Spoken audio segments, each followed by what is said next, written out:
certo?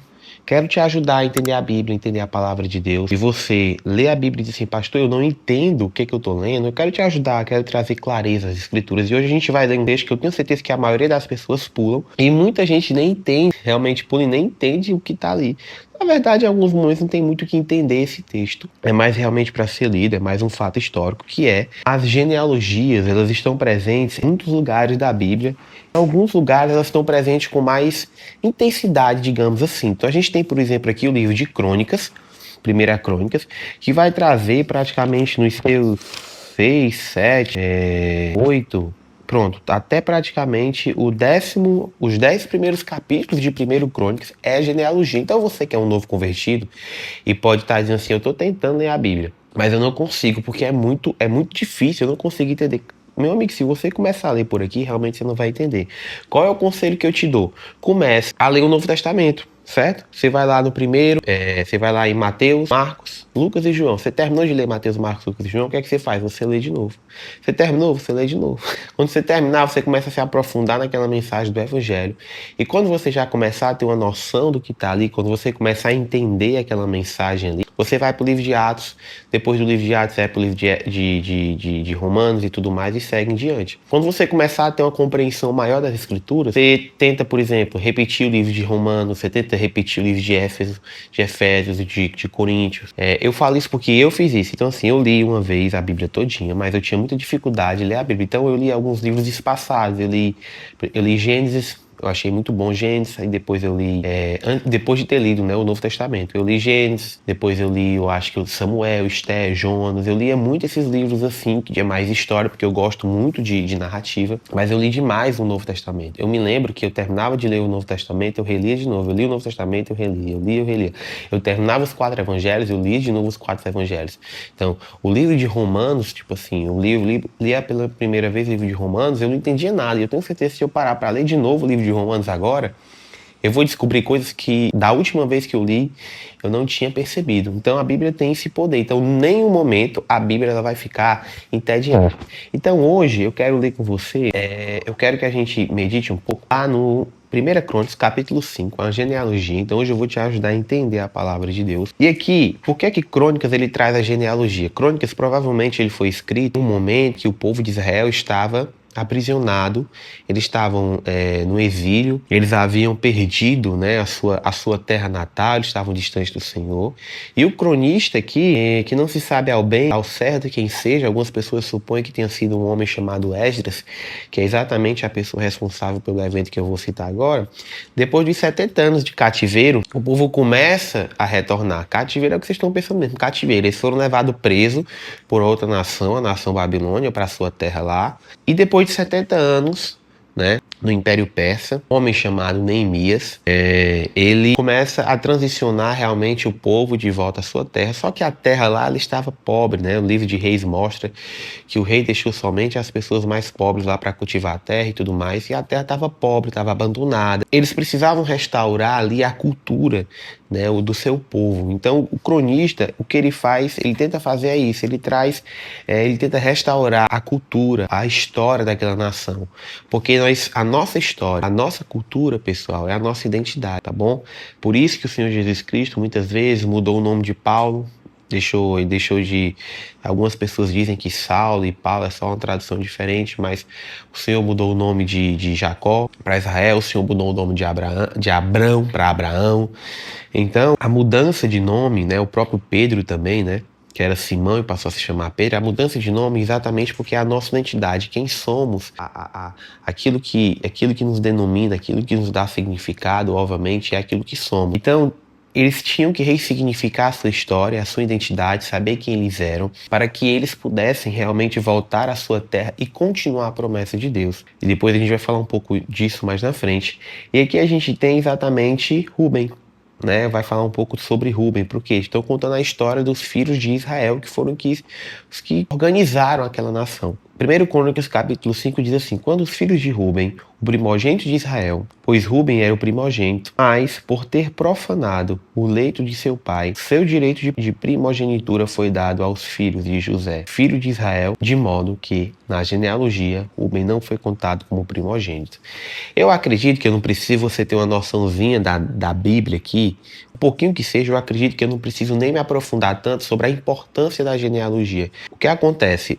O filho mais velho, legítimo, nessa época bíblica, isso acontecia e até um dia desse, o filho mais velho, ele tem a responsabilidade de levar adiante o propósito da família. Então, naquela época, o povo, eles eram organizados como patriarca. Então, o patriarca aqui, nessa época, era Jacó, o nome dele passou a ser Israel. Ele era o líder da família, os bens eram no nome dele. Então, quando ele morria, o primogênito, ele levava, né, ele passava a comandar e a direcionar todos os bens do pai. Só que na cultura judaica, na cultura do povo hebreu, ele não levava somente os bens, mas ele também carregava o propósito de vida, que estava muito relacionado nesta época aqui à religião. Então, o propósito de vida de Jacó, de Israel, era exatamente cumprir a promessa que foi passada que foi entregada a Abraão, passada para Isaac e foi passada para Jacó, né? E o interessante é que realmente ele fala aqui, né, que foi dado aos filhos de José, mas quem no decorrer da história a gente vai ver que vai ter esse espaço vai ser realmente Judá. Mas isso aí é cenas para outros capítulos, tá? Então a Bíblia nos mostra isso daqui. O que é que eu queria te trazer a respeito de todos os ensinamentos, todas essas palavras que eu já trouxe aqui, que já vai te ajudar quando você estiver lendo a Bíblia. Rubem, quando você lê lá o livro de Gênesis, né, você vai ver que Rubem, o pecado de Rubem foi o seguinte: Jacó, né, seu pai, tinha, digamos assim, uma concubina, uma mulher, e Rubem se apaixona por esta mulher e se deita com ela. Ela não era a mulher oficial, mas era a mulher que ele tinha, né, relacionamento, que era a mulher dele, era, digamos assim, pessoal, lembrando, tenham muita paciência, porque é uma cultura de muitos anos atrás que o Senhor Deus foi moldando. Então, ele tinha sim várias mulheres, ele tinha Lia, né, ele tinha Raquel, que eram as suas mulheres mesmo, e tinha as concubinas, né? Querendo ou não, ela era uma propriedade, né, do seu pai. E ele se deita com essa mulher, ele pega essa mulher para ele, por mais que ele se arrependa depois, mas isso profanou, né? Isso foi uma falta de respeito com o seu pai. O pecado, isso que Rubem fez, foi um pecado seríssimo. E uma coisa que a gente precisa entender é que nós, muitas vezes como cristãos, a gente se apoia na graça de Deus, isso é fato. Então, tendo esse exemplo de Rubem aqui, eu quero trazer à mente um ponto. Existem muitas pessoas que elas vão para a igreja, mas elas pecam deliberadamente. Elas sempre argumentam e elas sempre têm na sua cabeça que Deus irá lhes perdoar. E sim, irmãos, Deus ele perdoa uma pessoa prática que imediatamente você caiu, Deus perdoou. Mas a gente confunde a graça e o perdão do Senhor com a iniquidade. Para que você entenda o que eu estou querendo dizer, eu quero te ilustrar da seguinte forma. Um grande pregador, ele era casado e ele não era pregador ainda, ele tinha acabado de se converter, estava naquele processo ali de crescimento na igreja, desenvolvimento do seu ministério, não era pastor nem nada. E esse pregador, ele não chegou a ter um envolvimento sexual, coisa do tipo, com uma vizinha, mas ele começou digamos assim, a paquerar, a ter pensamentos, ter diligências que poderiam levar a uma vida, né, que ia levar ao adultério. E ele estava passando por um grande problema com a sua esposa, ele não estava bem com a mulher dele, e essa mulher começou a aparecer na vida dele. Até então, beleza, ele não tinha feito nada. E em um determinado momento de toda essa história, que ele já estava quase se envolvendo com essa mulher, ele não adulterou, não tinha um relacionamento com ela, mas estava sofrendo essa tentação. Ele conta que Deus falou com ele e disse: olha, se você cair nesse pecado, é claro que eu vou te perdoar. Se você se arrepender, vou te perdoar, vou te restaurar e você vai pro céu, amém, glória a Deus. Mas eu vou colocar você numa prateleira. Você vai ficar naquela prateleira porque você vai estar inapto a desenvolver aquilo que eu te chamei para desenvolver. Mas se você se livrar dessa desgraça, desse pecado, óbvio que Deus não usa essa palavra e claro que a gente está contextualizando aqui, ele teve uma impressão no coração dele, ele teve uma direção de Deus nesse sentido. Mas se você se manter santo no Senhor, eu vou te usar. Isso aconteceu. Hoje, isso foi há muitos anos atrás, já é um senhor idoso, foi um homem muito usado por Deus, abandonou esses pensamentos, essas coisas, se voltou o seu casamento para o Senhor. E esse foi o problema de Rubem. Rubem, eu acredito, quando nós lemos a história, que Rubem ele se arrepende e tudo mais, as coisas se ajeitam. A Bíblia mostra que Rubem tinha uma boa índole, ele se importou um pouco com José. Mas o pecado dele roubou dele a primogenitura. Deus pode nos perdoar? Pode. Deus pode nos restaurar? Pode.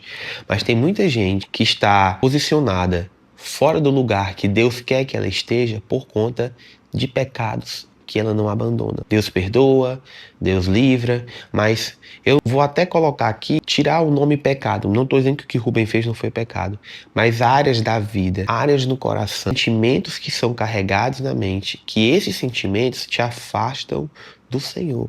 Então, existem pessoas que elas são aprisionadas na inveja, existem pessoas que são aprisionadas na mágoa, muita gente aprisionada na mágoa, no ódio, pessoas que não conseguem romper certas coisas que elas sabem que estão erradas, sabe?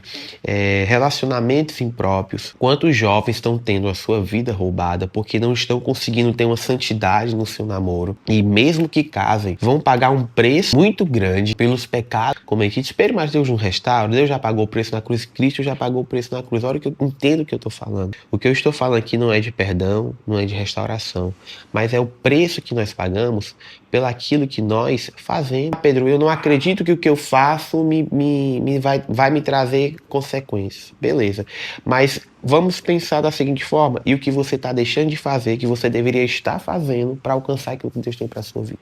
Então, nossa palavra de hoje, nosso devocional de hoje é isso. Pare, saia da prateleira.